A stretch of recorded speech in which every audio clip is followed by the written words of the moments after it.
मुहर्रम में निकाह करना कैसा है। तो ये बात साथी जहन में रख ले कि मुहर्रम के महीने के अंदर शरीयत निकाह करने से मना नहीं करता। हज़रत सल्लल्लाहु अलैहि वसल्लम का हज़रत खदीजा से निकाह 10 मुहर्रम को हुआ।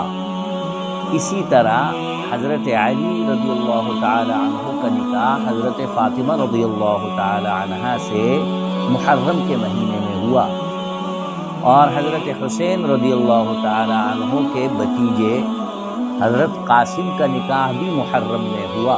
उलमा ने लिखा है कि इस दौर के अंदर मुहर्रम में निकाह करना ये ज़्यादा अजर व सवाब को और मिल जाएगा बंदे को, लेकिन इससे मना करना और रोकना ये सही नहीं।